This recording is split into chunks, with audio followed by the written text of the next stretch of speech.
ಉತ್ತರ ಕರ್ನಾಟಕದ ಧೀಮಂತ ನಾಯಕ, ರೈತರ ಕಣ್ಮಣಿ, ಸಹಕಾರ ಪ್ರೇಮಿ, ಬೆಳಗಾವಿ ಜಿಲ್ಲೆಗೆ ವಿಶೇಷ ಸ್ಥಾನಮಾನ ನೀಡಿದ ಪ್ರಯತ್ನಶೀಲ ನಾಯಕ, ಸಕ್ಕರೆ, ಲೋಕೋಪಯೋಗಿ, ಬಂದಿಖಾನೆ, ತೋಟಗಾರಿಕೆ, ಅರಣ್ಯ ಮತ್ತು ಆಹಾರ ನಾಗರಿಕ ಸರಬರಾಜು ಹಾಗೂ ಗ್ರಾಹಕ ವ್ಯವಹಾರಗಳ ಸಚಿವರಾಗಿ ಕರ್ನಾಟಕ ರಾಜ್ಯದ ಜನತೆಗೆ ತಮ್ಮದೇ ಆದ ಕೊಡುಗೆ ನೀಡಿದ ಮಹಾನ್ ನಾಯಕ ಲಿಂಗೈಕ್ಯ ಉಮೇಶ್ ವಿಶ್ವನಾಥ್ ಕತ್ತಿ ಅವರು ನಮ್ಮನ್ನಗಲಿ ಇಂದಿಗೆ 2 ವರ್ಷ ಗತಿಸಿವೆ. ತಮ್ಮ ಅಗಲಿಕೆಯಿಂದ ಸಹಕಾರ ರಂಗ ತುಂಬಾ ಬಡವಾಗಿದೆ.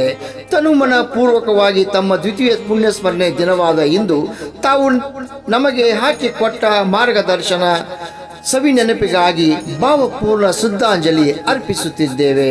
ನಿಮ್ಮ ನೆನಪು ನಮ್ಮ ಮನದಲ್ಲಿ ಸದಾ ಹಚ್ಚಹಸಿರವಾಗಲಿ. ತಮ್ಮ ಸವಿ ನೆನಪು ದ್ವಿತೀಯ ಪುಣ್ಯಸ್ಮರಣೆ ಸ್ಮರಿಸುವ ಶಿವಾನಂದ್ ನಂದು ಮುಡಿಸಿ, ಪುರಸಭೆ ಸದಸ್ಯರು ಸಂಕೇಶ್ವರ್ ಹಾಗೂ ಹಿರಿಯ ಧುರೀಣರು.